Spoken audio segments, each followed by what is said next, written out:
Mo's been with me before. One of my special guest hosts. He's written books about cops. So we're gonna do some preliminary talks about what happened in Memphis. So Mo is gonna be here as kind of my guide. He's gonna probably take over the show for a little while because my other guest, Joe, is a cop in Chicago. So he gets to hear a perspective from two different regions, and he can ask us things because he's never been a cop. He can ask us things that unfortunately we may have taken for granted in our analysis. So he's gonna be here for that.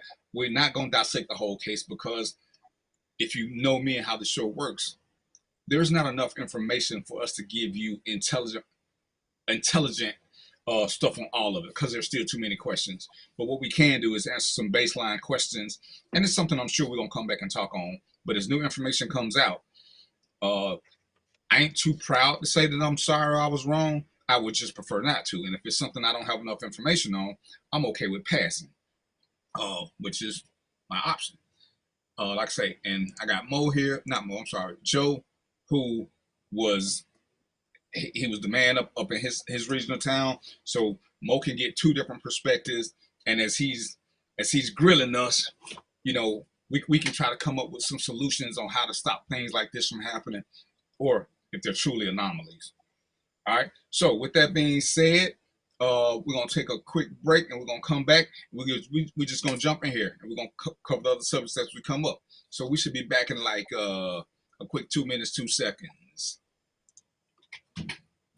When times get dark, we can't see the help that's all around us. Let 211 be your guiding light for mental health and other resources. Call 211 or visit 211.org. We are making the virtual HBCU experience available wherever you live through Stillman Online. We offer online degrees in business, criminal justice, psychology, and religion. Stillman also offers technology badges in cybersecurity and data analytics. You can participate in all student activities, fraternities and sororities, internships, graduation ceremonies, and much more. Apply for admission today at stillman.edu. Stillman College, where we prepare you for a different world. If you think all pads are exactly the same, think again. This is Always Ultra Thins reinvented with the Always Triple Protection System. This pad wicks gushes 90% faster, absorbs even more so you can feel dry, and locks odors in. Rethink your pad for up to 100% leak-free and odor-free comfort with the totally reinvented Always Ultra Thins. This is always like never before.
Thank you guys for what you do for HBCU athletics. This is a fantastic avenue for all of us. This is our ESPN, so we love what you guys do. Brian, AD, Roy, all you guys at BCSN. We really appreciate what it is that you guys do for us.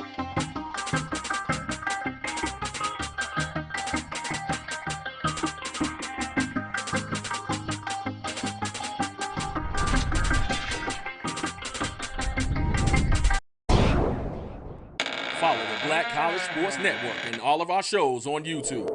You can find us at MyJBN Online. and on all social media at MyBCSN1.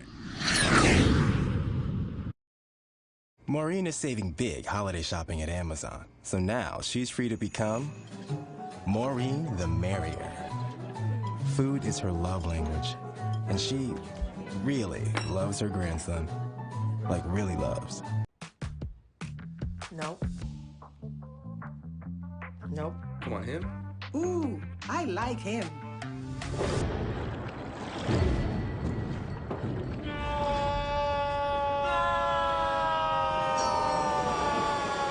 Quick, the quicker picker-upper.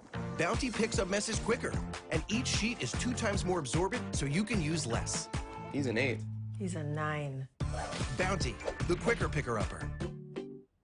Are you hungry for authentic Caribbean food? Like jerk chicken, oxtail, red snapper, shrimp, tofu, and rasta pasta? Well, find your way over to Mango's Caribbean Restaurant, 180 Auburn Avenue, right next to Royal Peacock in downtown Atlanta. Them belly full, but we hungry. Mango's Caribbean Restaurant, open daily from 11 a.m. to 10 p.m. And on Friday and Saturday, we're open till 4 a.m. Come to Mango's and put some spice in your life. Oh, we've got a good thing going. Mango's Caribbean Restaurant, 180 Auburn Avenue, right next to Royal Peacock in downtown Atlanta. For more info or directions, call 404-698-3992 or log on to mangoscaribbeanrestaurant.com. For instant coupons, text MANGOS to 313131. Tell your mama hungry, papa hungry, brother hungry. Mango's Caribbean Restaurant, authentic Caribbean cuisines. Open up the door, tell them mama hungry.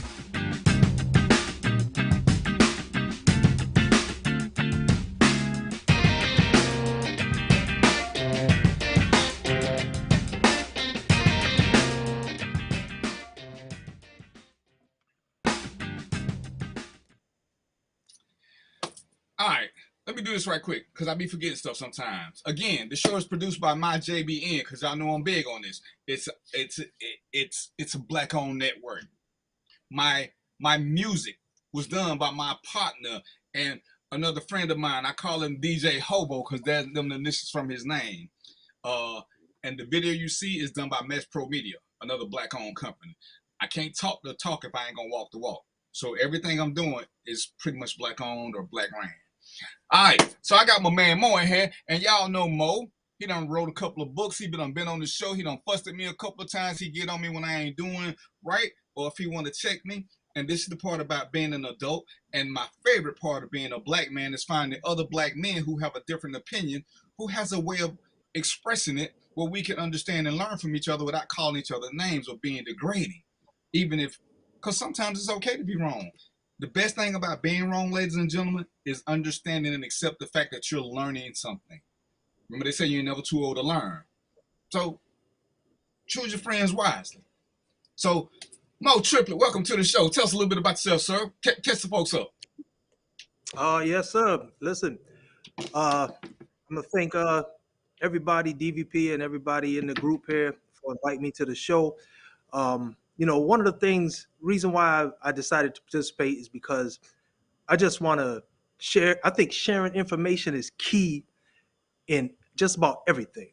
If we keep information to ourselves, the only person that benefits is ourselves. But if we share it, if we pass it on, everybody can learn from it and everybody can get information and, do something positive with it.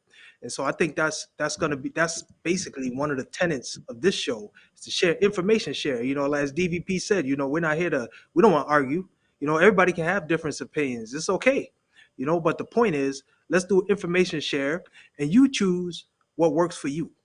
So I'm glad to be here and I'm ready let's do some information sharing today. And the biggest thing he left out, and this is why I got him, and when Joe pop up, he gonna pop up. When we come up with problems, we working to come up with solutions. And the more people you got, the more solutions you can come up with so you can find something that works for everybody. Because everything doesn't always work for everybody. If you only got one solution, you're gonna lose a bunch of people.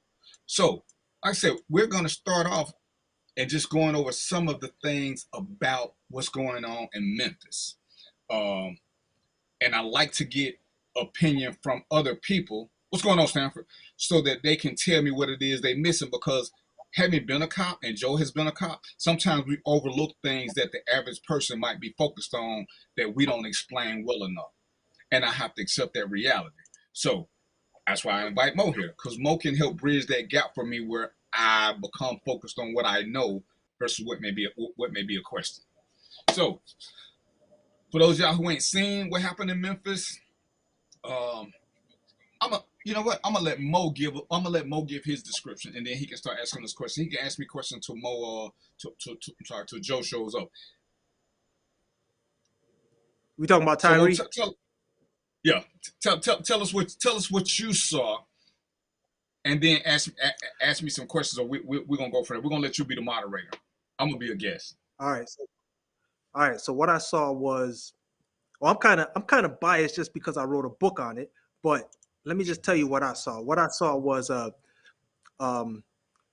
misplaced and misused use of force for a simple thing, that something that was not even a crime, and in the end somebody ended up dead. So I'm biased in the fact that, I think just police and policing itself, we need to figure out how to utilize the power in the right way. How many cops were there? I'm guessing like 8, but do you really need 8 cops for a traffic stop or whatever they want to call it?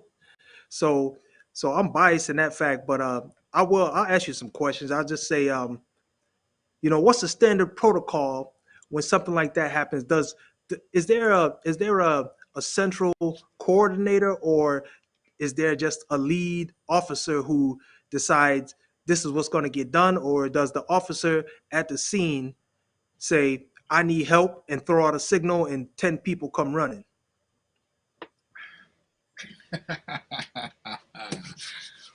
All right, first of all, let me just give you a quick synopsis just on the basic part of it. First of all, everything Mo said, I ain't sure where he got it from, because what I saw was 5 of the most evil people on the planet being evil. There was nothing in the performance of duty. There was nothing that falls under that falls under qualified immunity. There was none of that. None of that. So I hear what you're saying, brother, but there was nothing they did. And Joe ain't here yet, but we talked about that. If I'm being honest, this was truly an anomalous type situation. There was nothing. As I try to find, when you ask me questions, I try to find something that they did legal and where it might have went wrong. I can't find anything. I can't find anywhere where they even started off legal to go wrong. They started off wrong. Yeah. You see the 911 tape they released? Yeah. No. You know why they didn't release the 911 tape? Because there was never one. And a 911 tape, just for practical purposes, whether you call the cops or whether I click my radio, once I click my radio, it's going to the same people. That's a recorded conversation.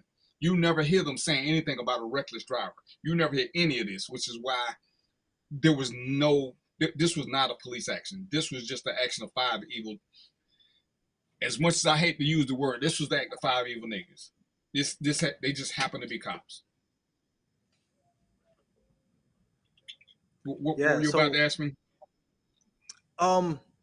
Yeah. So I guess police operate with impunity and trust, because I'm guessing there's nobody to oversee what they're going through or what they're doing. But I'm making an assumption that somebody's listening and can provide guidance and corrective actions or something like that. But maybe I'm wrong about that. Being a civilian, I don't know protocol, so maybe you can enlighten us on that. But what are they listening to? The guys didn't do nothing over the radio. They do nothing over the radio. See, that would have been, I'm gonna make you be my supervisor. You know what I'm doing because I'm on the radio. Because we can't all be in the same block. This is a street suppression team. They're supposed to be helping to fight street crime. So let's just say it's 10 people out on the street that night. Theoretically, you either got 5 on one block and 5 on another block, and we walk on the same way so we can always intersect. You may do it different depending on how progressive you are, but it's always a team. So It's going to always be two people. The supervisor, the sergeant or the lieutenant, is somewhere in the center so he can get anywhere quickly. None of this coordinates with that. But everything we do, if something happens, I'd be like, 1266 radio, I got a car running a red light, you know, a black Camaro, yada, yada, yada. Once I say which direction it's going, the other guys know whether it's coming toward them or leaving them. But everything starts with this mic. None of that happened. And that's why it doesn't fall under qualified immunity. It doesn't fall under police doing a good job. It falls under, for me, it falls under just pure thuggery. So where the supervisor was, that's a whole separate question. I got big questions about where he was, because they're not supposed to operate without a supervisor. Not, you know, if the supervisor can't make it, we don't do it.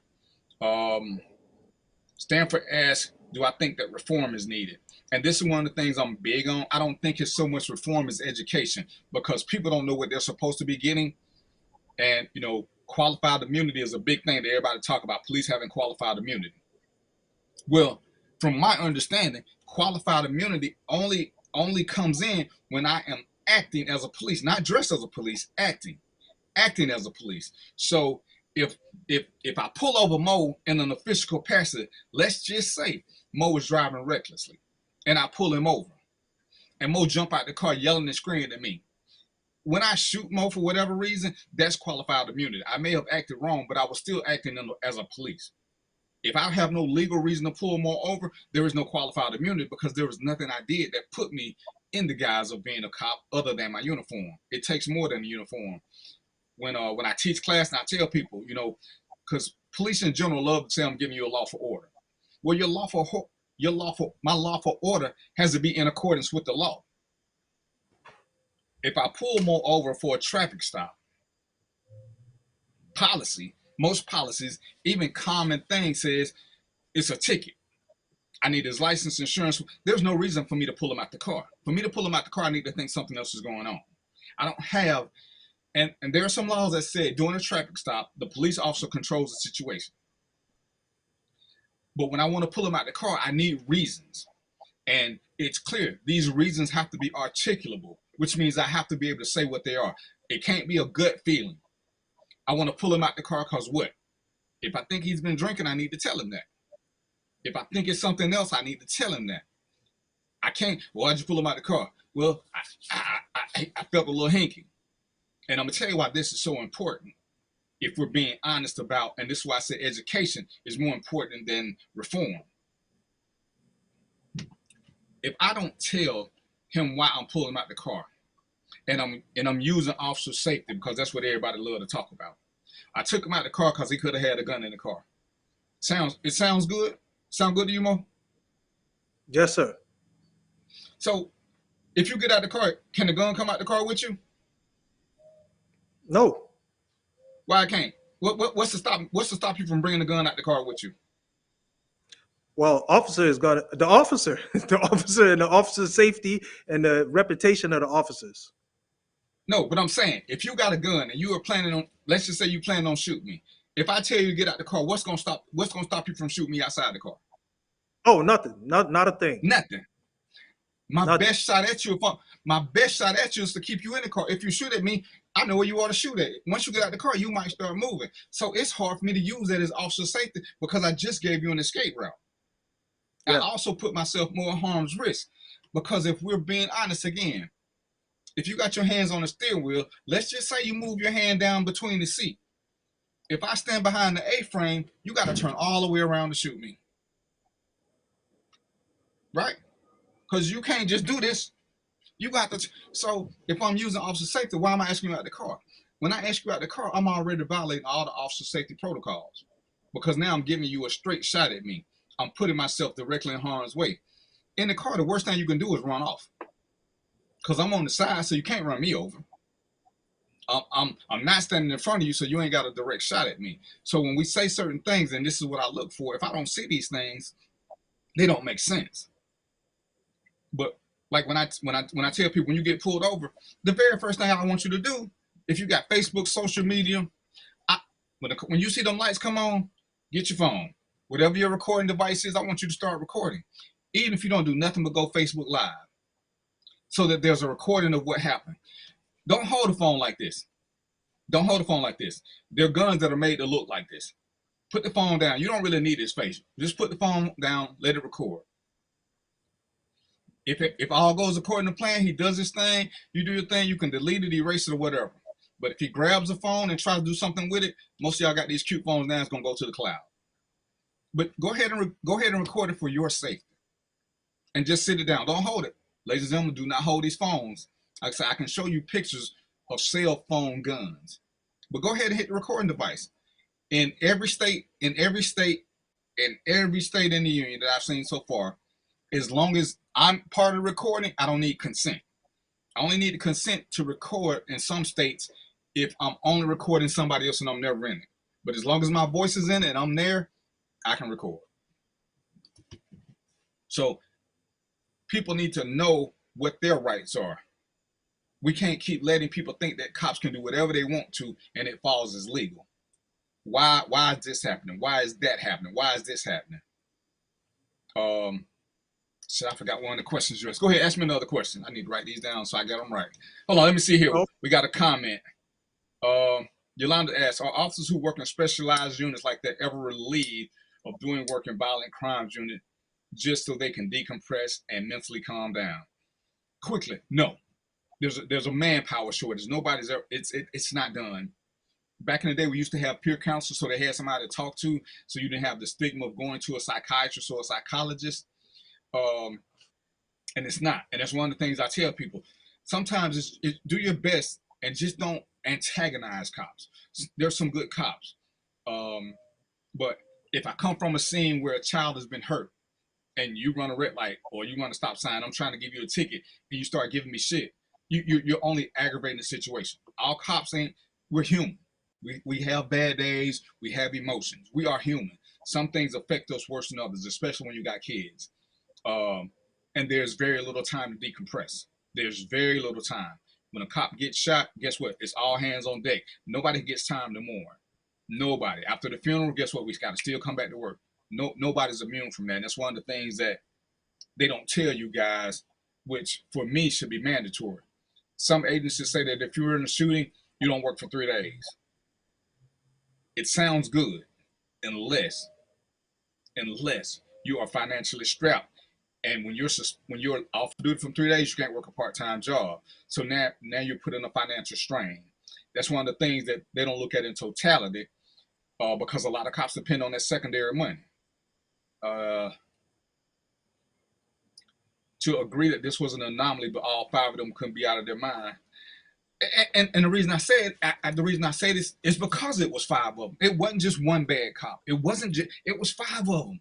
When Mo, you do a lot of research. When have 5 cops ever just converged like that? Especially black cops.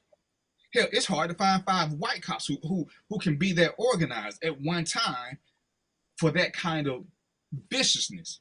Now, I ain't talking about robbing crews. Robbing crews is something totally different.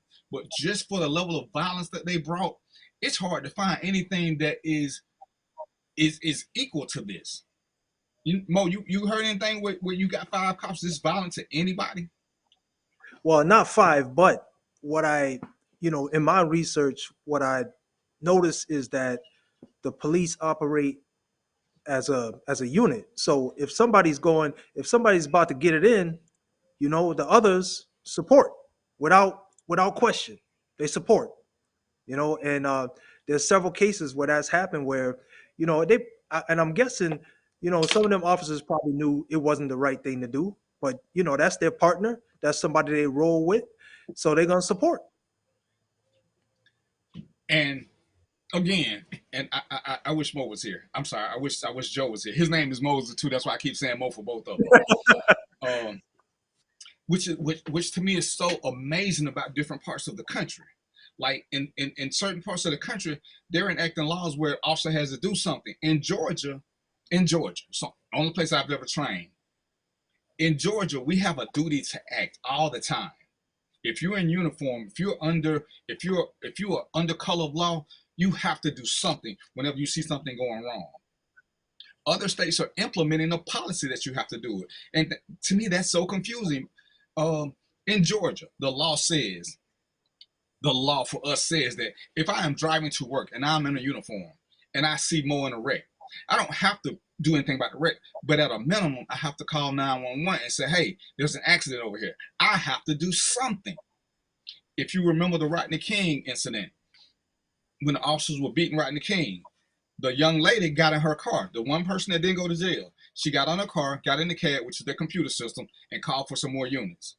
See, that was doing something. There's nothing to say she got to get shot or beat up trying to help, but she has to do something to take out of the liability stage. So, and that's why I say that, because with us, and I teach it, you can do the silent thing. The law here makes you guilty of that same crime. It's I want to say Title 43, US 1983, something like that. I'll get it. But if I'm with Mo and he does something and I stand back and don't do anything, I'm as guilty as the same thing Mo does. There is no qualified immunity. I didn't do anything. I didn't try to get him to stop. I didn't call for a supervisor. My report didn't say that he was out of control. All I did was sit back. Well, I didn't hit him. Well, that doesn't matter. You saw him doing something. What did you do?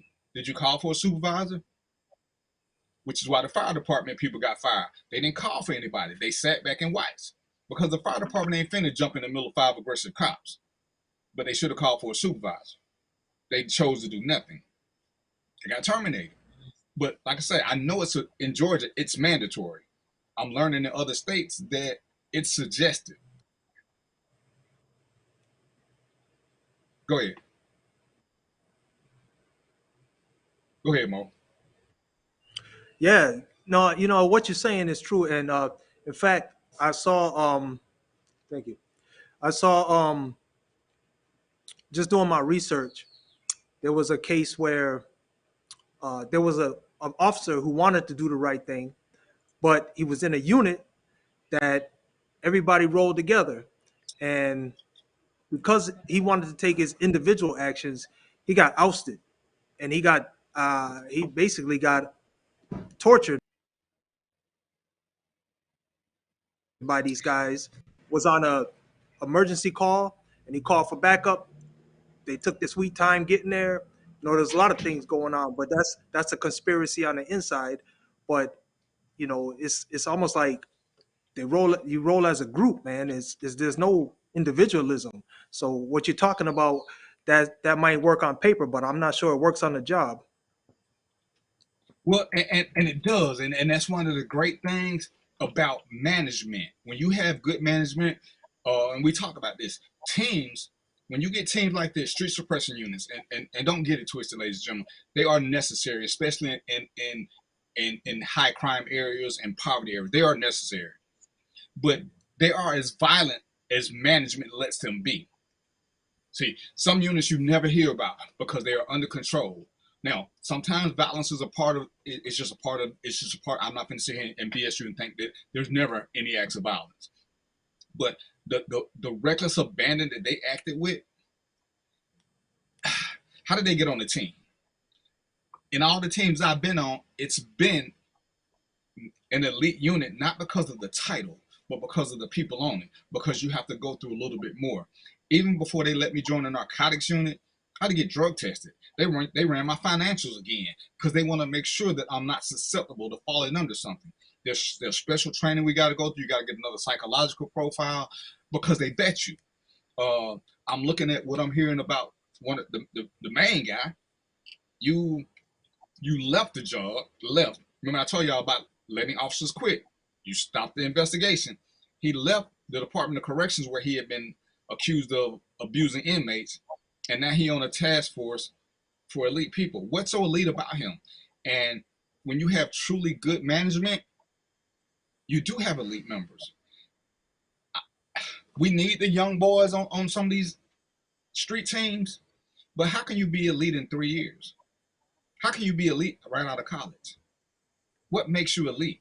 And it sounds like it was more of a buddy, good old boy system going on with the way they pick some of them, but we haven't heard about the rest of the members on the team. So I can't make that be the standard. But clearly some of these guys didn't belong on the team. Somebody has the answer for that, and it can't be the 5 guys who were arrested because none of them held the title of supervisor or manager. No, and that's a I just want to point out that's a systemic issue because um, if I was in corporate for a while, but before I got into corporate, um, I had to meet all this criteria. They wanted to make sure I had a degree. They wanted to make sure I had done the job for a certain amount of time. I mean, there's a lot of details before they would even give me a crack at the job.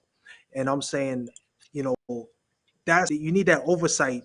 I think you need that oversight in policing. Some of the stories I heard, people just go from one department to another department, and you come from a department where you have a bad record, you go to another department, and all of a sudden your record's clean again, and you're back on the job. You can't do that with education, man. You can't. It's just, I mean, with education, you can't even do it. Why could you do that? Why should you be able to do that in the police department? Well, and it's funny.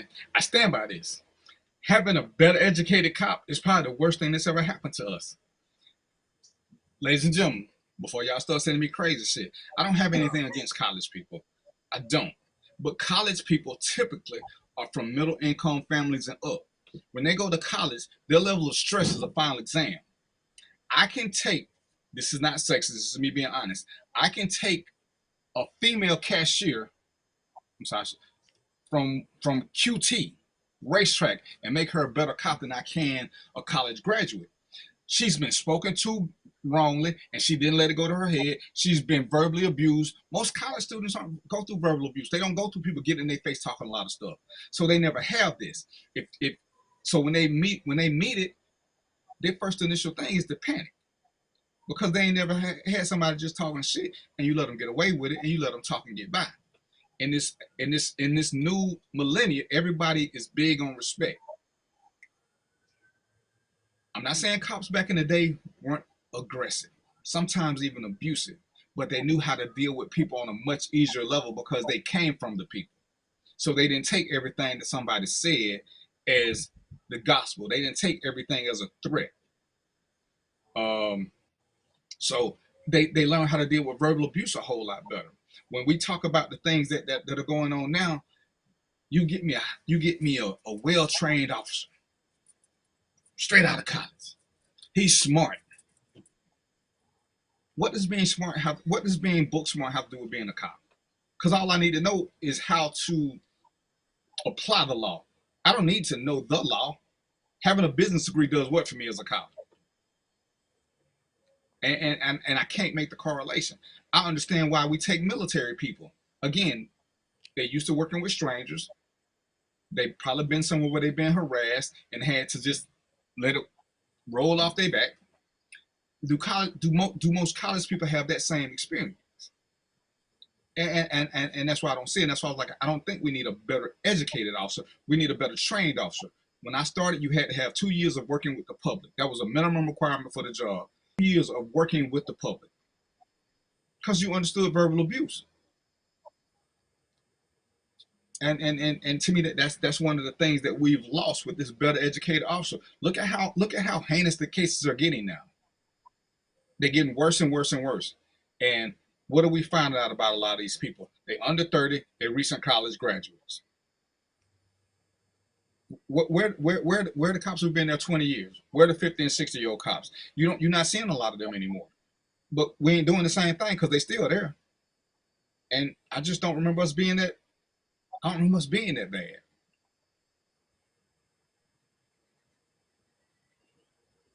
What else you got, sir? Well, I'll tell you what I got. I got a cat stuck in a tree.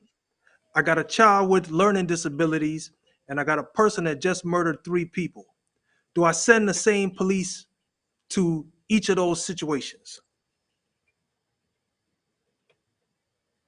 Yeah.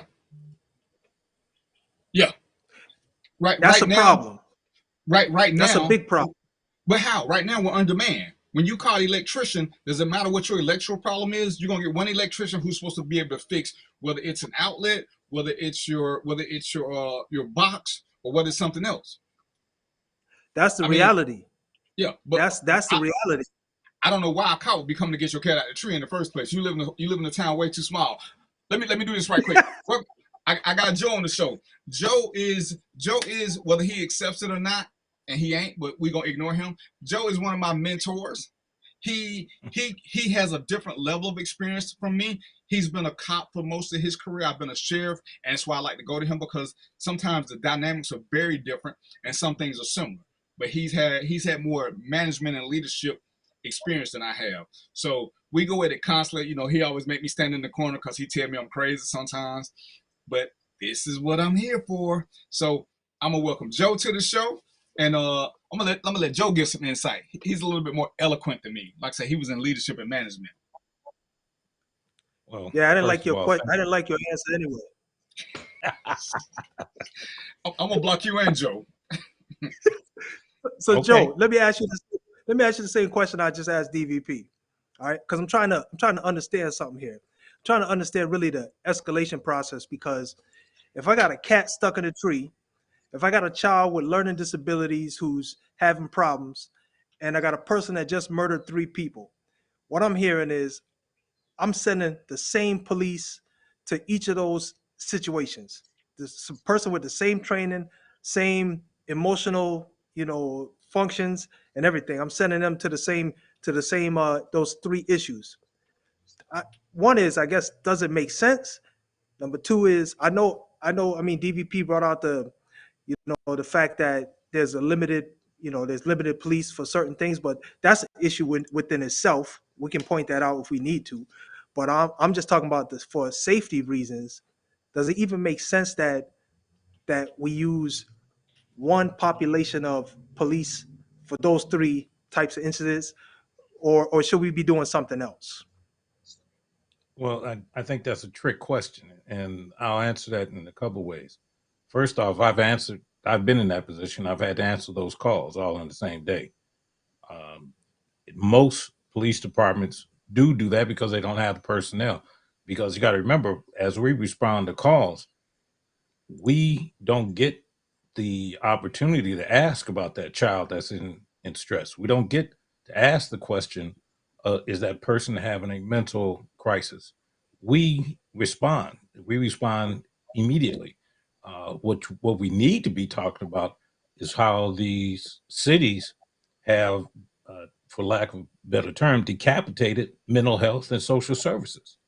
That's the problem. Because who else is going to respond to the calls for help? The reality is that there is no other system set up. And particularly in Chicago, and I know some other big cities, their budgets wiped out again, all those social services. And remember, when the dispatcher dispatches a call, again, he or she is not given that information up front about a crisis. Is the person in crisis from a mental or a from whatever? Um, because at that point, when people are calling for help, they need immediate assistance, and that's what we do. We respond to those issues. Um, and again, I've responded. I've done that. So I think that the way that we police in the 20th century definitely has to change. You'll hear the complaint that we fall back on training, and that's not always the answer. Yes, it is, because for each incident, you have to train so we don't do it again. Um, but I believe that we have to put more money and more backing into social service deliveries. Now, how do we deliver those services, and who delivers it to them? It is a community problem, and it's a social problem, because if you look at the numbers, particularly in the Black community, the numbers of our children now being placed in special services has gone through the roof, absolutely through the roof. So what do we do? Again, the police they're called first responders for a reason. They're really the only responders. Fire department doesn't come and get the cat out. Well, supposedly the firemen are supposed to get the cat out the tree, but in most cases, it depends on who put the cat up the tree. Did Uncle Fred go up there with him? So there's a lot of nuances to it, but the reality is, yes, we respond to those because nobody else is. And let me just say this: when people call for help, they want help. Now, after the situation is detained or calmed down, that's when the problems occur. So let me just ask a follow up question, Please. because I've seen this several times where the police show up, and let's say they got a kid with autism. I've seen this. I wrote about this. It was a kid with autism. He was having a fit. He was in the road. He ended up getting shot and killed, just because the um, the officers who showed up didn't really understand what was going on. They thought he was just being non-compliant and not trying to listen to their commands or whatever. Um, in a case like that, I'm thinking maybe it's a good thing to have like a team. You have police, you have somebody who deals with mental disabilities. I mean, I don't know the answer, but I just want to get you guys' thoughts on a situation like that, because there's no reason why that young man should be dead today, but they killed him. Let me say this to you. Darren and I were actually talking about this earlier today. I will tell you the biggest problem in policing is something that we've gotten away from. It's not really enforced, and it deals with two issues. The first one is this thing we used to call common sense. We won't even put that in the equation. Well, the other thing is that the real essence of police work is the ability to listen. The problem that we have is because of the time constraints put on police departments, they're now telling these guys to do more with less, answer the calls, answer the calls. Now, there are such things as quality of life.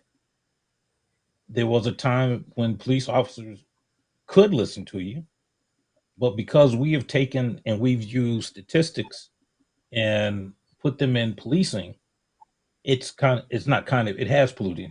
Let me give you an example. We have taken business acumen and started using them in the public sector. For instance, doing more with less. That's absolutely not an acronym that can be used in policing. However, do we do that? Yes. Here's another acronym where again, we talk about this whole idea of targeted policing. It's based on statistics. I can give you statistics that could bear out anything I want at any given time. Doesn't mean you're addressing the quality of life. The best one I have is this. If you remember, there was a big push on broken windows theory. Everybody remember that? What a crock of crap that was. Because broken windows never addressed what the real problem of the broken windows was. What caused the windows to be broken? So we never addressed the real basis of the problems in our society, period. Now, let me go back to the first part. I dealt with autistic kids. A couple of my nephews are autistic. And if you look at some of the instances where in the last 2 or 3 years, victims have been autistic. The biggest problem we have is not listening, not recognizing the sign, not being able to listen, and being forced by the departments to move to the next call. Now, something that Darren said a few minutes ago, and I want you all to listen very closely to me. If you read every one of the consent decrees, they talk about span of control. Now, what do I mean by that? If we look at statistically, we look at the amount of men in these units, look at the supervisors, in every one of those consent decrees, every one of those findings, they talk about span of control. The span of control is too wide. You've got one sergeant for 10 men, and he might be on a 10-hour shift. In some cases, a 12-hour. Can he or she, legitimately supervise them to the best of his ability? Having run a 10-man team, I can tell you no. I can tell you absolutely not. And again, business acumen. Business acumen says we can do what one manager can do with two. They can deal with this whole thing. It can work in private sector, cannot work in the public sector. And just to piggyback on some of what Joe said, there are too many times when you talk about this 911 call with the autistic child, when you listen to the 911 call, first of all, the officer has very limited information. because most 911 calls won't say my autistic son is having a spell. It's the one call I went on. The lady said my son is trying to kill me. So when we get there, who's supposed to who in reality would care about the autism? If he's trying to kill you, and that's the call that we get, radio says we got a call. Lady says somebody's trying to kill her. At what point do I go into the intervention, into that mode? There's a criminal act where somebody's about to die. So now you want me to be a counselor because we could have done this.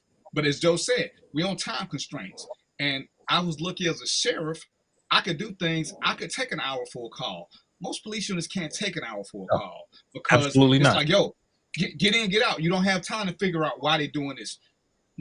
As a sheriff, I could play counsel for some of my calls. Police can't play counsel. They can't sit down there and figure out what the problem is, because now the sergeant be like, "Hey, it's 8 hours.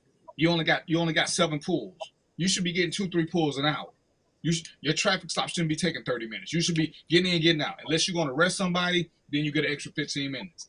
It's hard when you know this is the standard. It's hard when you know this is the standard to getting promoted. You become less effective as a police. You become more statistically, as Joe, and that's a good thing.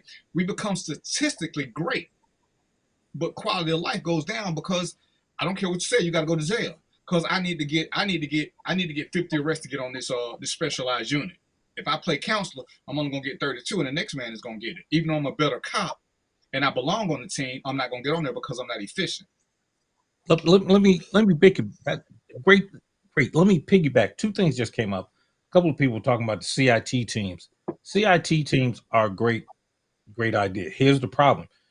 In most of these cities, they have gone to what's now known as neighborhood policing. They talk about beat integrity, which means that officer assigned to that beat handles just that beat. Well, what happens if that beat blows up that day? You're back to square one. The other thing is that if you have a CIT team, you still can't split them up. So you've taken 2 officers, you've now designated one as a CIT officer. He or she might have 2 or 3 cases to handle, but there's 3 other calls going at the same time. So in actuality, the way we policing has to change. Plain and simple. Do CIT teams work? Certainly. I've seen them do some great work. But let me give you this. In our society, and let's talk about promotions, and that's another area that needs to be reviewed. If we look at how people are promoted across the country, it's based on what do you produce. And I will suggest to you this.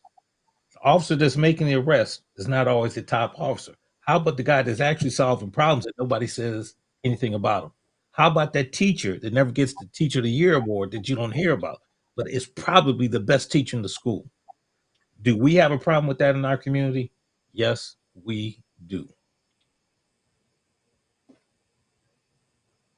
Yeah, and like I said, that's just the issue that the public needs to know. When all these being chumps and everybody step forward, they can say whatever they want to. If the answer ain't increasing police in totality, what they give you, they blowing smoke up your ass because police can't get trained because there are not enough of them. Joe can't get help as a supervisor because there ain't enough police to promote. So we got a 22 square block area. We're gonna just make it be middle crime. You got 8 officers working 3 shifts, 10 hours a day. They need training. They want to go to the CIT training, which is 40 hours. I can send 1 officer every month, and that'll have 4 months when all officers be there. But when he's gone, now, as Joe said, they got to work in twos. So what do I do with the second officer? Does he become a desk guy? And Joe want to be a good supervisor. He want to review the tape to make sure everybody's doing what they're supposed to. If Joe has 8 officers working 10-hour shifts and their cameras come on, that's 80 hours of film he got to watch during his 8-hour shift. How is that going to ever happen? Because they got the body cams now, which are great.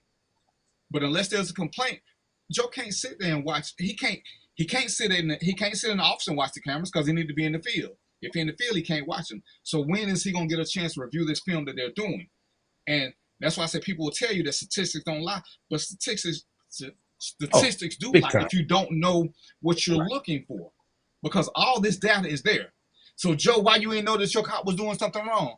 Well, shit, Joe was out answering calls too, because remember now we short. So when does Joe truly get to be a supervisor? because you're answering calls, because that's just the way the beast.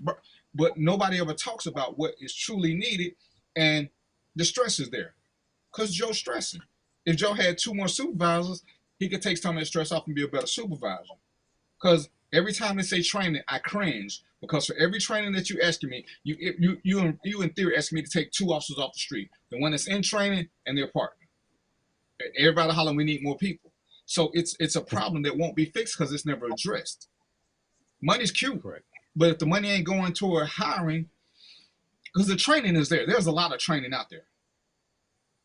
But the line officers ain't getting it because they can't afford to let them go. Correct. So Absolutely. speaking of training, Yolanda asked, is there any training, police training, for autism or mental issues, so that Yes. these police are prepared when they go to a call? Let me be the first to dive in on that, D. Yes, there's training. But let me suggest to you this. A lot of the issues with autism, at least the way I was taught, can be handled just by listening. A lot of these young officers don't know how to fucking listen. Pardon, I'm sorry, forgive me. I'm sorry. They don't. I mean, one of the biggest problems I ran into was the kids that always knew. Now, again, some that we were talking about that you guys were talking about earlier. Statistically, if you look at the incidences of the shootings of the last 4 years, these guys, most of them are white, 98%.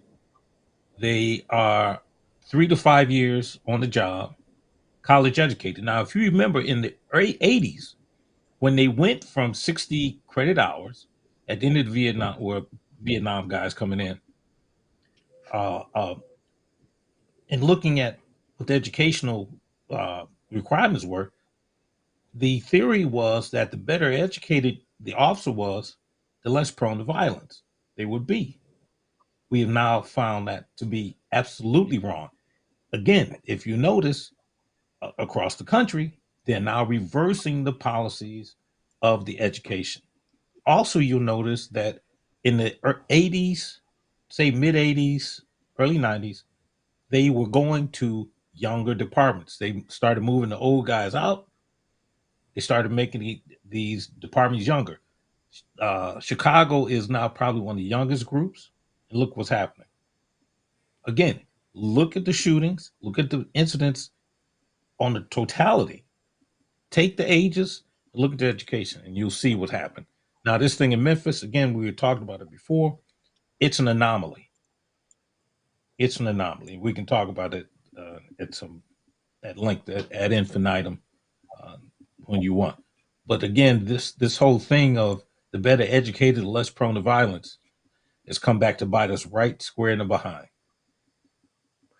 So let me ask this question. Oh, go ahead, D. Go ahead. And don't forget your question. But part of what Joe said is true. But there's a whole nother element that we missing, and it goes to community standards. With a lot of these kids who are autistic, who have ADHD, who have this, who have that, a lot of these parents don't know how to parent. They should have never called the police. The police, in theory, are there for emergencies. And these parents don't know how to parent, and they if I don't say this, they won't come. And they're putting the police at an extreme disadvantage because you don't need them for that. And they won't say, because 911 gonna try to get them something else sometimes. Sometimes they need paramedics. But if they put out a help call, that's what everybody hears. But when do we start holding, it's not the school's fault that the kid can't read. That's a parental issue. If your kid is autistic, what is it they're doing that's rising to the level of needing police intervention? Because is it just that, my kid won't make up his bed? How did that make it to 911? How did that make it there? And Joe says, we're so time conscious and we don't know how to listen. If we're being honest, there's some calls that they don't even they can't figure out why they're there. You got me here with all this stuff, and there's another crime going on. Why am I here? And because we know we're short. We don't want to be dismissive, but if we're honest, sometimes we have to be dismissive because we got crime to fight. Most of us aren't trained to be counselors. Most of us don't embrace that counselor mentality. So now you want me to be a counselor. Let me jump in there. Hold on, give me 1 second. But I got you. But it's just like with the elephants. And what are they saying is the problem with the elephants? With man killing off all the adult elephants, the young elephants are running wild. See, if you kept these older officers in, and it's crazy, the longer you're in this, the better listener you become.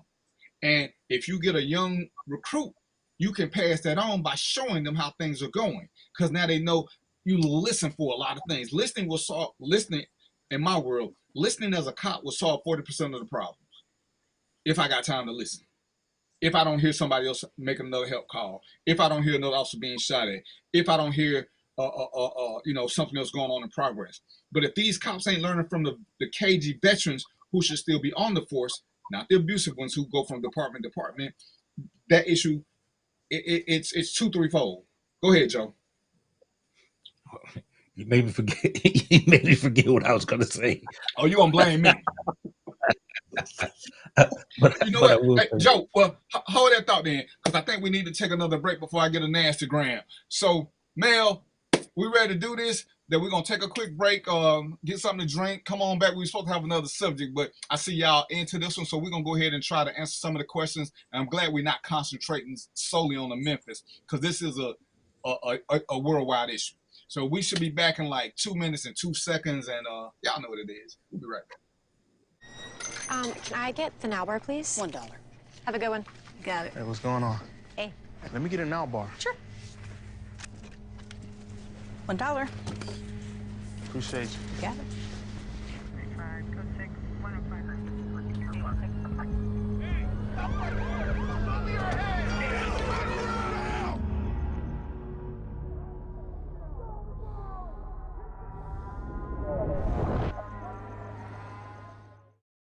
The Cuvée Group is a Florida-based marketing and training consulting firm. We help businesses communicate to their target audience and engage them in conversation. We also help to expand their audiences, which will ultimately result in growth for those organizations. In addition to being a certified constant contact specialist, my colleagues and I are also certified in John Maxwell Leadership Principles. We use these proven principles to conduct workshops, training, and private coaching sessions for individuals and companies looking to take things to the next level. Contact us to schedule a free consultation. Issues today, don't delay, call Cuvée. Time to call a credit repair company to fix my credit. Hold the phone, man. You can do it yourself with Credit Versio. That's way too hard. Call the credit repair company. Most credit repair companies only work on 1 or 2 accounts at a time, making it slow and expensive. You won't figure that out for months. Ignore him. Credit Versio's brilliant software scans all 3 credit bureaus, finds the accounts that are hurting your score, and guides you through the entire process. Anyone can do it. Let's fast forward and see the results. Wow, I fixed my own credit and saved hundreds. You can do this. Visit creditversio.com. You're looking for the latest information on Southern University sports, the Southwestern Athletic Conference, and HBCU athletics. There's only one place to go. Tune in to the Carlos Brown Show, exclusively on the Black College Sports Network. From novice to aficionado, find yourself here. High quality cigars plus personal customer service. Slow Burn is Waco's only mobile cigar lounge, featuring a meticulous, curated collection of premium cigars. Visit our website, www.slowburnwaco.com. That's www.slowburnwaco.com. One bite of 100% Angus beef ballpark frank, and you'll say,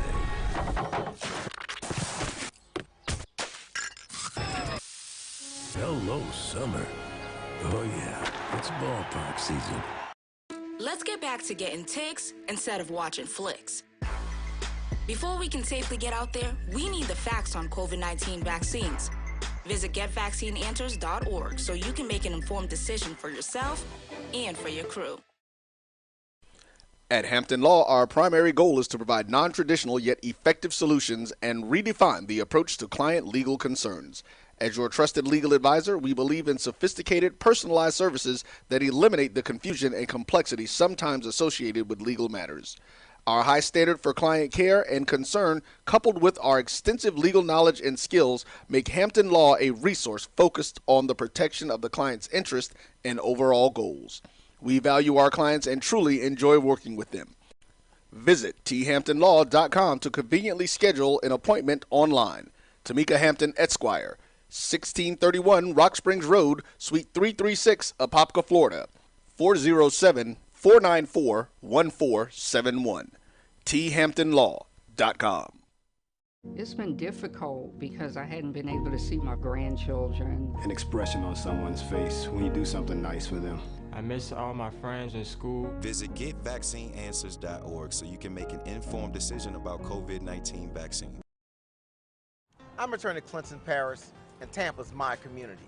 I grew up here, went to school here, and my wife and I make our home here. What makes Tampa special are its people. So when I represent someone injured in my community, it's personal. Call my office and speak to a real lawyer and not some referral service. I will fight the insurance companies to get the settlement that you deserve. At the law office of Clinton Parish, we take the pain out of being heard.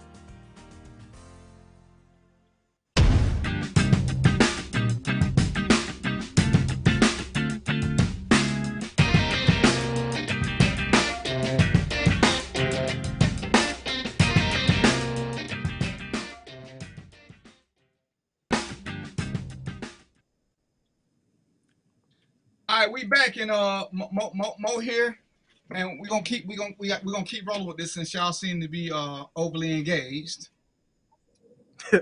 Overly. All right. So look, I got this question right here. So what I want to know is from a accountability perspective in policing, are quality metrics tracked? Because if you look at some of the things that have happened in the past, you still see some of that today. You know, you still see people's doors getting kicked down incorrectly and they end up dead.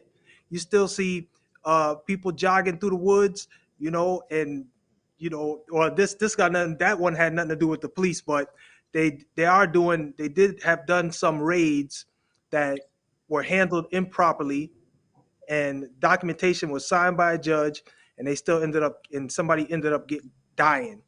But we don't need details. All I want to talk about really is how quality metrics are tracked within policing and who's responsible for making sure there's improvements. Okay. Go ahead, Joe. First on that? I want you to go, period. I ain't got nothing to say. Well, first of all, I want you to, if you can define for the audience and me, what you think quality metrics are. But let me just say this. Your first question was about comparing how the airlines do and how they improve their situations. There's a total difference because, and I say it's a trick question because it doesn't take into account other variables that go into policing. Certainly the variables that go into policing are not the same variables that are in building an aircraft. Aircraft has more defined variables, policing doesn't. However, are there metrics that could be defined in policing? And I will tell you there are. They just have not been properly tracked. There was a study done here some years ago, and the metrics got crushed. They went underground and were never to be seen again. We had a guy that came in here, and I don't care. His name was Gary McCarthy. He came in from New York. Probably the worst thing next to, well, anyway, he started doing some things, and the questionnaire was put out by a PhD researcher at University of Illinois Champaign, a circle, and the questionnaire went out through the department. Results were never released. Now, again, I digress when I tell you when we talk about community policing, that's all metrics. But the metrics don't measure the community dislike. But there's one thing I really wanted to add, and here's where the young policemen make a major mistake. If you talk to these young guys, they all talk about this idea of respect. And here's the fallacy of this. No matter what or what uniform you put on, the public does not owe you respect. However, you, as a law enforcement official, must respect the public no matter what. And that's where they get it twisted. But if you listen to uh, uh, some of these interviews, particularly when these guys get caught, first thing they talk about disrespect. Are you nuts? But again, the problem is that they don't have the old heads. When I came on the job, my FTO was a Vietnam veteran. My father and uncle were veterans of foreign wars. So their thought process was one of those, let's not run down, let's walk down. And everybody knows that story, and I won't tell that. But they didn't rush to judge either. You know, just because you saw a guy with tattered clothing didn't mean he was necessarily a bum. Or you saw somebody that was walking down the street stumbling. And again, might not be drunk. Could he be a diabetic? And we found that we had a guy that was writing DUI. He was a top DUI person in the state. He finally got busted, was taken into federal court because one of the guys he took down, and it cost the guy almost $5,000 to beat the case. Turned out that he was having a diabetic episode. It was proven by the doctors, but because they weren't trained, catch the word trained, into what to look for or what to ask, he messed this guy's life up for almost 2 years. So, Joe, let me ask you a question. Hold on. Let me ask you a question, Joe, as a manager, because this is something that I noticed in the beginning that went away. And we're talking about patience and being problem solvers, which is actually better than being a cop. When I first started, it was okay. And again, I work for the sheriff's department. We could give courtesy rides. Most agencies don't want to get courtesy rides now. So if there's somebody who is impaired, maybe not totally drunk, the cops are encouraged now to just, as Joe was talking about, stick with the DUIs. They don't want to do courtesy rides. We're not even encouraged in most instances to be community police. It's fix the problem, not solve the problem, fix the problem. And there's a big difference, because if you got a hole in the wall and I put tape over it, the hole is fixed, but the problem ain't solved. Whereas if I can take the time out, like you see in the videos with the cops who play basketball, and I guarantee you, those cops that were on camera playing basketball with the neighborhood, I guarantee you they ain't getting promoted. I guarantee you they being scrutinized. Because what are you doing? What are you doing playing basketball? We need you out there fighting crime. But that neighborhood loves that cop. But that cop got moved because now it's called fraternization. And it's kind of hard to. It's kind of hard. Where's that fine line where you want me to deal with them, but not have any personal communication or contact? And as he's saying, you're making the metric worse. Go ahead, sir. There's a hypocrisy in policing. And here, let me just say this. Let's be clear. A lot of policing is hypocritical. For instance, what you just talked about. Chicago had a policy of you can't pick anybody up. I can tell you I have, because we've had some snowstorms here. I once saw a guy standing out on a bus stop. He had two snotty-nosed kids. They had on like light jackets. It's about 4 feet of snow. I took them home. But department policy said you can't put civilians in a police car. I did it anyway. But here's the other problem. We talk about this whole idea of community policing, and here's where it's hypocritical. They want you to do community policing to a point because they've taken away the officer's discretion to do what's right. For instance, just that, picking up people or helping somebody. Because now you're so driven by these, as you call the quality metrics, that you don't have time to be involved like you should be. Community policing, in reality, is proactive policing, which means you get out of that car, you walk around, you talk to people. But according to the department, you also have to respond to the call. So how can you do one and the other at the same time? You can't. It's hypocritical. Yeah, and this is what causes that uncomfortableness. Do I want to get promoted? I want to be a good cop, and then we still in this for the money. But the nicer I am to the community, the better it may make me feel. I ain't getting no promotions. I ain't getting no attaboys because I'm getting chastised for doing things that are off the books. our policy says that if you put a civilian in your car, you have to handcuff them. Well, do I really want to handcuff these little boys because they need a ride home because it's rainy and the human in me says they shouldn't be walking in the rain? But if something happens and they're not handcuffed, now I got a 5-day suspension going because the policy is clear. If they are civilians and they don't work for the county, they must be handcuffed. Who does this? And as they say, you know, they put in rules in place, and the powers that be don't tell the civilian population that some rules need to be changed, which is why I'm all about civilian review boards, because some things need to make sense. And when they don't make sense, the community needs to know that, hey, there's this rule that doesn't make sense. The officer's not wrong. He's just trying not to lose his job. Because nobody explains why we do certain things. As Joe said, he broke a rule. He knew he broke a rule. If they said, Joe, we know you gave a kid a ride, you know, you did this, we're going to suspend you for 5 days. Well, what does it do for Joe as far as his morale? Because now Joe ain't going to be as helpful no more. Because Joe don't want to give up 5 days for being a good human. Nobody wants to do that. We got unfairly punished for being good cops. And as he said, the quality metrics, because what are you doing with your time? Doing good deeds is not on that quality metric list. How many stops you making, how long you working, how many miles you going, how many arrests are you making. It don't ask you how many good deeds you do. They don't give a shit. They don't care. And that's the thing, that when people say, oh, cops ain't effective, because I told the guy, for every bad video you show me about a cop, I can show you 10. I can show you 10 reports where you had a cop going above and beyond. But we celebrate the bad cop. And everybody sees them. And I say, you're gonna see one, you may see one a week, but when you consider how many police there are, that's less, in most cases, that's less than 1% that we got bad cops. But nobody talks about the good cops. Let me add to that. I'm glad you brought that up.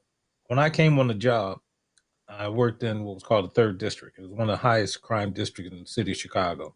In fact, there was so much high crime, it had its own radio frequency in the whole city. We were the only one with his own radio freak. So I come into work and there's this guy there, and his name is William Kidd, Billy the Kid. Billy Kidd was an older guy. Cool. I mean, he put the K in cool. So if you know anything about policing, or in most of these departments, there is a uniform standard, which means you have to carry a certain gun and wear certain things. Like you had to have your handcuffs, you had to have your gun, you had to have a flashlight, name tag, whatever. Now, for the average patrolman in the city of Chicago, you had to have a 357 chambered in 38.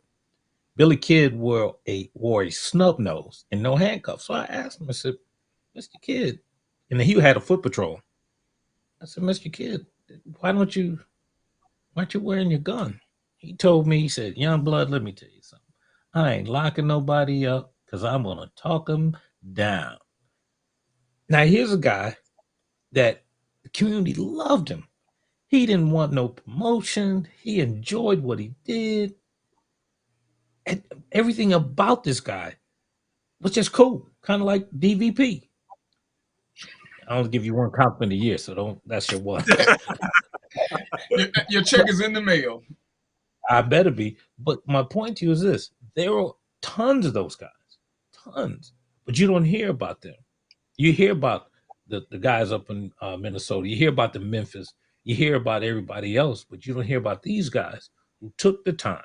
And the problem is that the quality metrics, as you so called them, don't define what a good policeman is.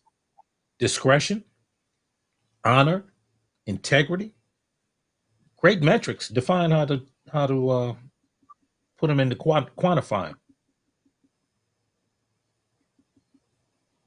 And as one of the viewers just said, Yolanda, she was blaming officers for not wanting to do more because she didn't know that they had this as we're gonna blame you now, Mo. This quality metrics that police are held to a standard to. They can't do the things that we used to, especially if they want for mobility, because it's frowned upon.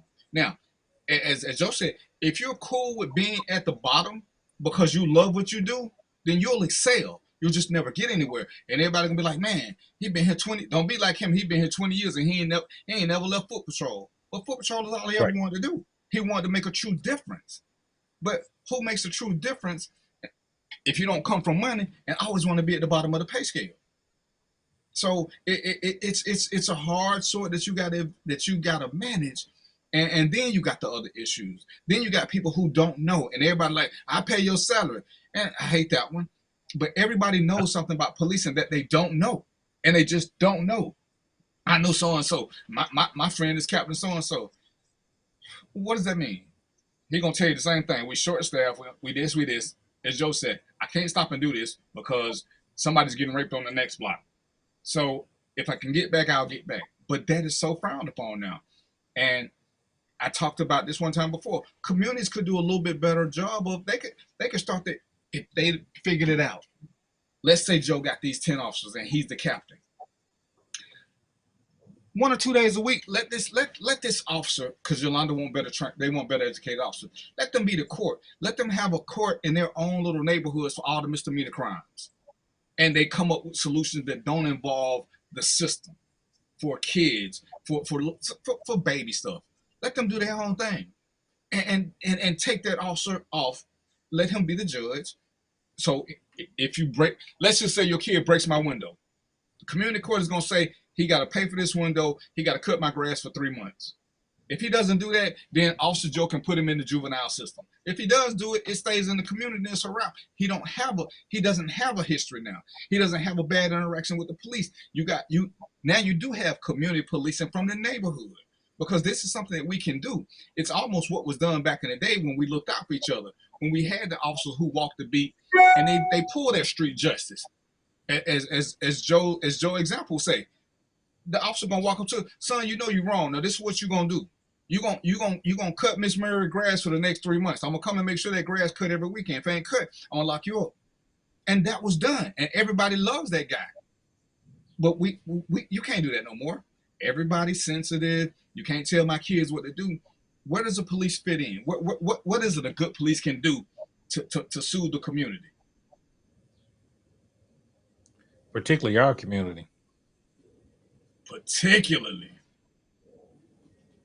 Look, true story. Before you all called them school officers, I was assigned to a high school. In fact, my second shooting was in a high school. But the first high school, I've been there and we got things calmed down to a low roar. And one of my students spit on one of my teachers. Well, you can imagine what happened at that point. Yes, that happened. And he got arrested. This teacher, who happened to be black and a female, actually went to the administrators and complained to the administrator that I handled the kid wrong. Now, this kid spit on her. Listen what I just said. Spit on her. One of the lowest things you could do. And she complained that I locked this kid up. Now, let me give you the prologue to that. The kid's parents came up to me and thanked me for locking him up.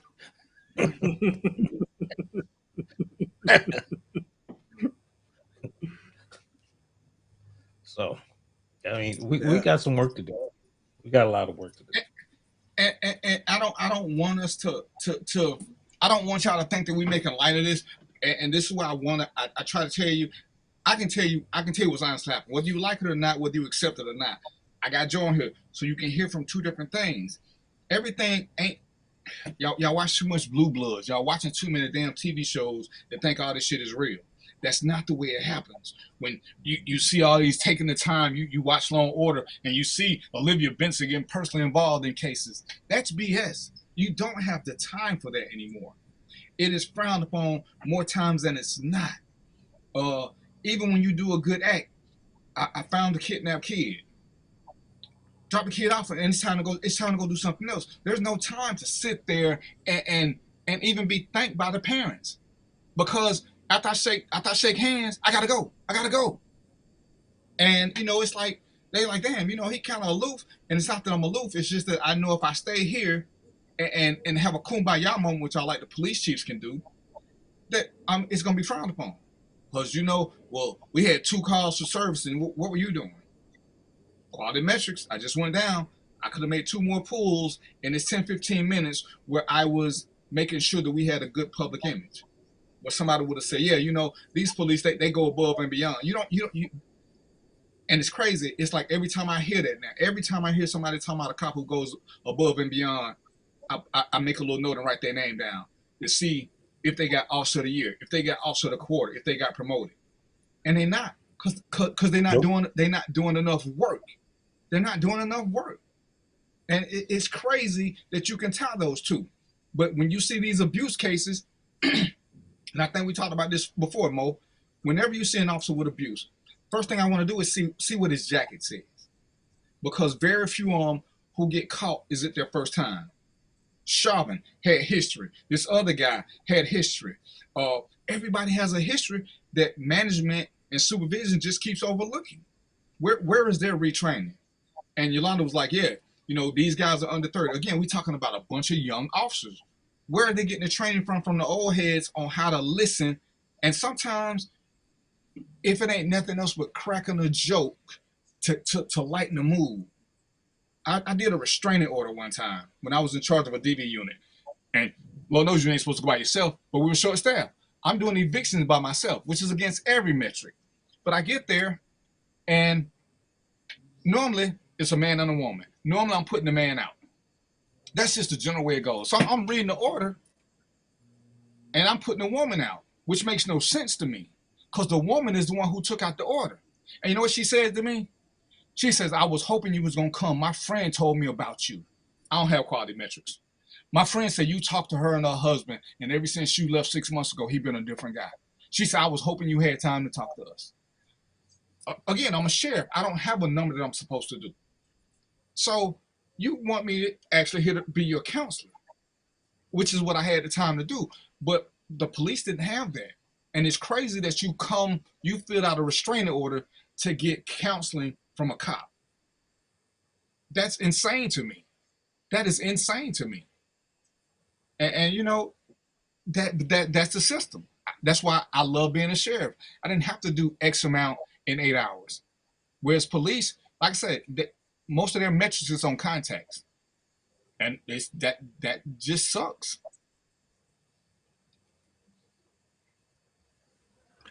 So they track how many times an officer makes contact with a problem or an issue? Is that the It's on tracking? their radio. Yeah. It's on every time you get on that radio, you're clocked. Every time. Radio hold me out here. Radio hold me out here. This is what they track you by. That's why I say, when I told you in the beginning, you won't hear a 911 call from the officers because they never went on the radio and said that there was a vehicle driving reckless. They didn't. So it's hard to say. It's hard to put them acting on the color law at any point in that transition. That was just them being evil.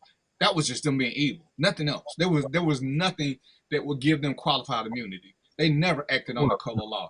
They didn't even try to use the pretense of acting on the color law. Because Joe, like I said, Joe was a manager. When Joe said, okay, y'all did this, but where was the call? There's nothing that happens so fast you can't get on the radio and say, radio, I got a runner. You ain't got to get no description. Once you say you got a runner, they don't expect you to tell a lot of stuff. Radio, I got a car just did a hit and run. And you giving stuff along the way. But you can't just run a car off the road and you ain't never said nothing.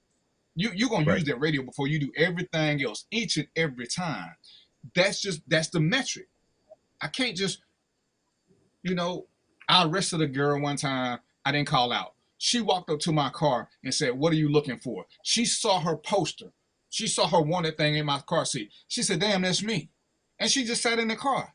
I made an arrest without making a stop. That's the only time it's ever happened in my career that somebody I wanted just walked up to me and jumped in my car. Who does that? I ain't never heard of that happening nowhere else before. But she saw that's it. A like, wonderful oh, shit, that's me. story. That's a wonderful story.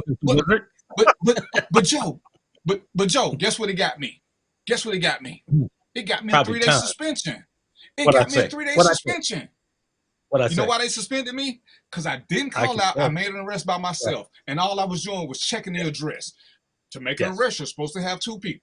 I wasn't going to the arrest her. I didn't know the address was any good. All the paperwork I had was just to verify addresses for the next shift. But when she walked up to the car, what am I supposed to do? Tell her to get out? You got to wait here till another unit get here? What am I supposed to tell her? What I look like dragging her out the car because I don't want to get suspended? But 3 days they got me. Got a statement from her. She said she saw me sitting at the light. She came over. She saw her picture. She surrendered. I still got 3 days. Man, that's really interesting because procedure seems to be a big problem. I mean, that right there was a procedural issue based on whatever was written or documented as far as your training is concerned. And then we got these other issues that occur, and their procedural issues is something that really needs to get looked at. Well, didn't I say earlier about the hypocrisy? Yeah. I mean, Training is great, but training don't prepare you for real life. People, the shit you do in training with other cops ain't the way people do it in real life. Sometimes shit happens, and bam, you're there. You know, as Joe said, if we're all being honest, and Joe gave the best example because it's the one I hate the most. As a cop, what do you do when you're trying to have a conversation with somebody and they spit on you? What do you do? Lady told me they train you to get spit on. I said, you got to be the stupidest woman I've ever met in my life. How in the hell do you train to get spit on? And, Joe, you my captain. Somebody spit on me. What's the response that won't get me suspended, Joe? None. There ain't no response that won't get you suspended. Everything's gonna get you suspended because we know what you're gonna do. I mean, I'm not gonna sit back and be Mr. I'm not gonna be, ma'am, you know that spitting on me is just it's so vile, ma'am. I'm not understanding why you did that. Can you please explain to me what mental condition that you had that should allow me to talk to you in such a cool, calm, and collective voice without beating the shit out of you? I need to know this. That's not gonna happen. But people believe, you know, on one hand, ain't nothing special about cops. On another hand, we ain't better than nobody else. But you expect me to get spit on. I don't know too many people who gonna get spit on and have a conversation. Right. But this is what people think of us. They want us to be able to be gods and be trailer trash at the same time. Well, you know, people going through stuff. So what you think? Because I'm a cop, I ain't going through nothing? You think sometimes training ain't working my nerves? You think sometimes my kids ain't sick? You think sometimes my mom ain't sick and I still got to balance all this? And now here you go talking shit. Now here you go. You know, where is it? There is no counseling. Joe, did they ever have peer counseling in Chicago? Please, they just start. Well, yeah, they've got it, but let's just say that it isn't what it should be. But let me just throw this at you guys. At the end of 2022, police suicides in the United States hit the highest. They were higher than veterans suicide. And Chicago was number 1 in police suicides. In fact, Did you know that, in one district they had 4 within 6 months. Now, you would think, based on the metrics that called them, that somebody would say, maybe we need to go out to this district and maybe something going on there. Nope, because that would make too much sense. Because it didn't reach the metrics that they predispose or predefine as saying it's a crisis.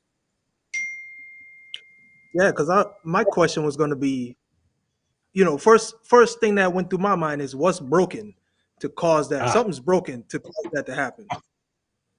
I'd say.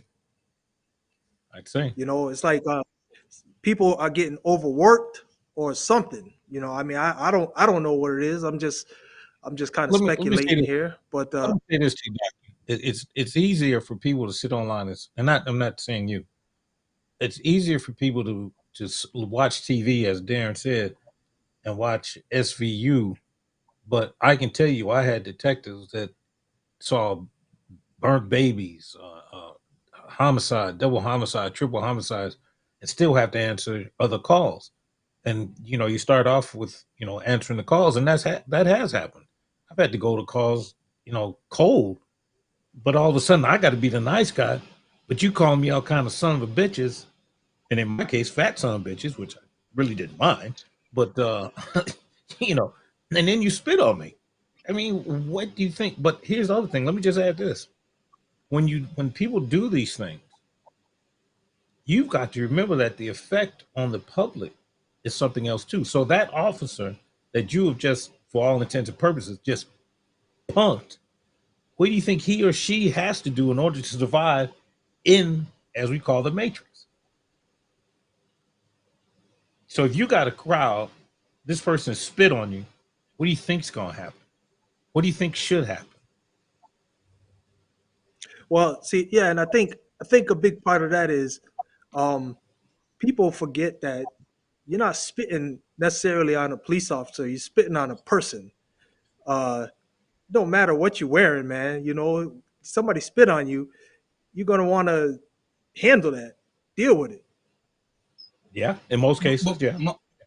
Mo, as the only civilian in the group, I want you to answer. I want you to answer Joe's question.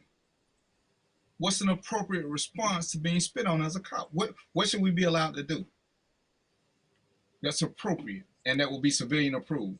Because everybody agrees it's one of the nastiest things you can do. But Well, most people think that we should be able to take that. based on all the research I've done and just what I know about policing from my own research, I would say maybe the best recourse would be to spit back on them. That's all I can say because anything else is going to get you in trouble.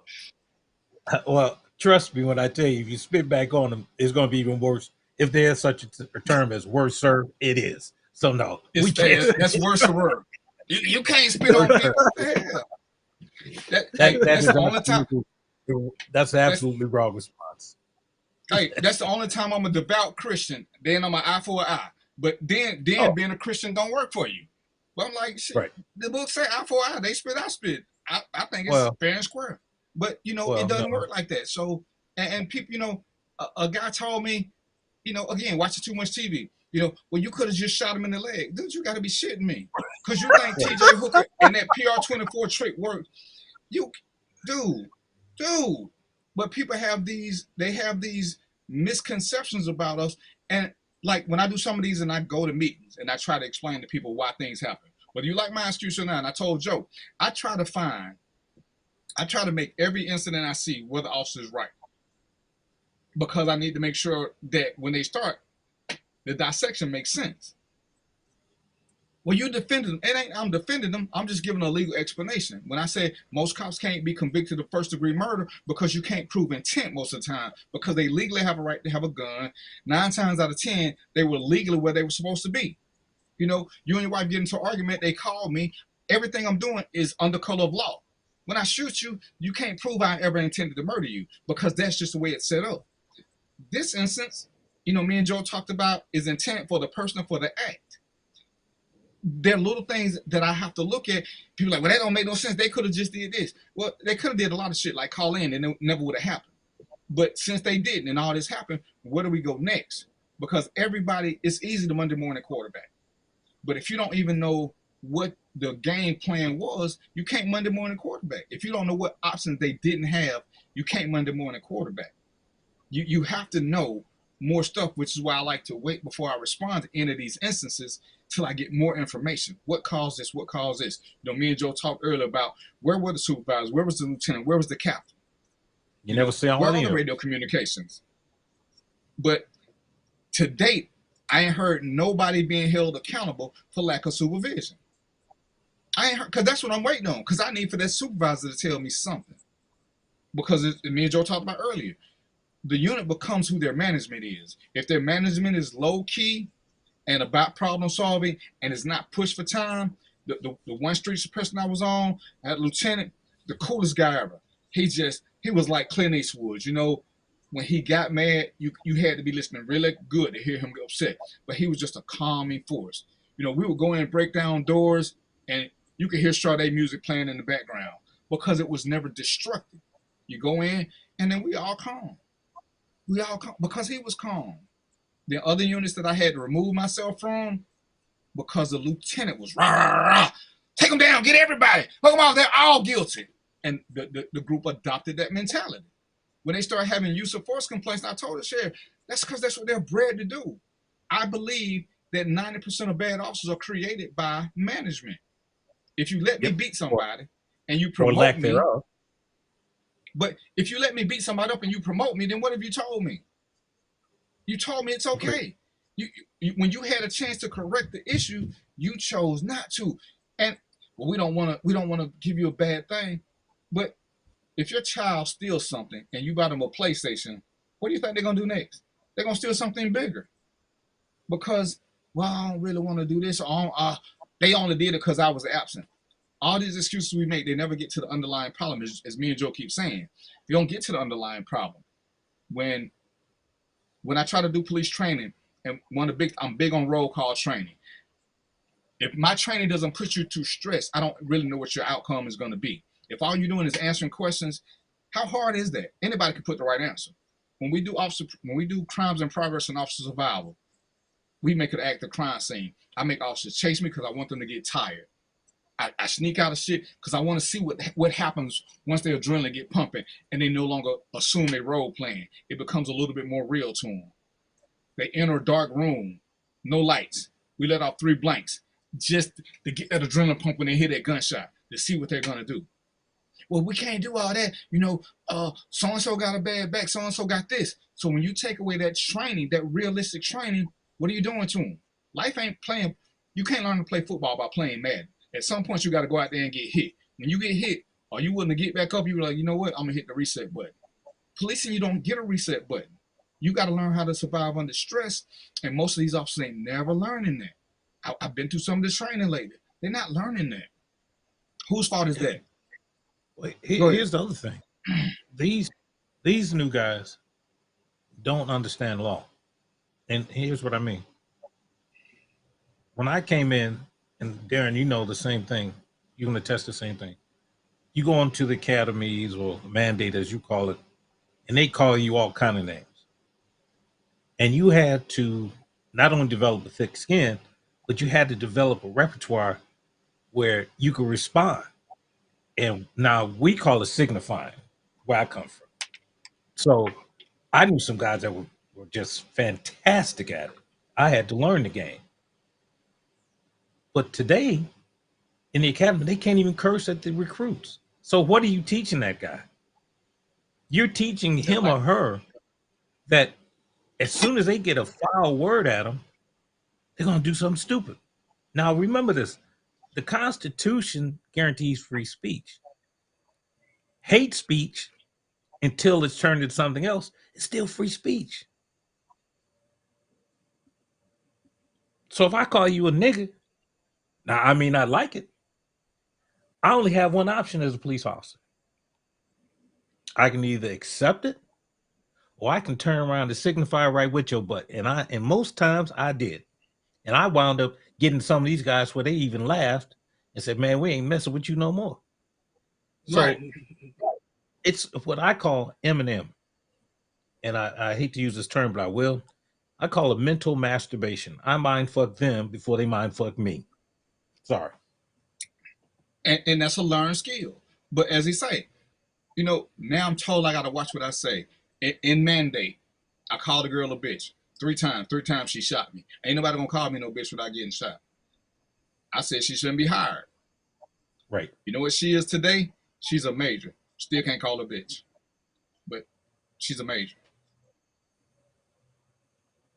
So what is there? That's the hypocrisy. Because you can't stress them, because we don't want to stress them. They might fail. So you want somebody who may fail to be out on the street. Or you want somebody who somebody may fail this whole community thing, and we call it down here playing the dozens and Jones, because you learn this in jail, how to have that great comeback line. And you know what it does? It gives you street credit. It gives you street respect.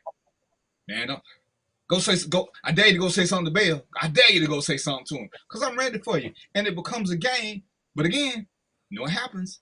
Messes up those metrics. So now as the players are playing the dozen with somebody, that's 3 to 5 minutes that we going back and forth at it, trying to see who can get who. That I could have been doing something else. But again, I'm making positive community contacts, but you can't measure it because there's no way to measure it. So I'm being gigged for making the streets safe. I'm being gigged for making my neighborhood safe. When they say, well, Bill, on your little 3-block radius, ain't nothing going on, we're going to move you somewhere else. So when the new guy comes up and the crime goes up, they don't measure that.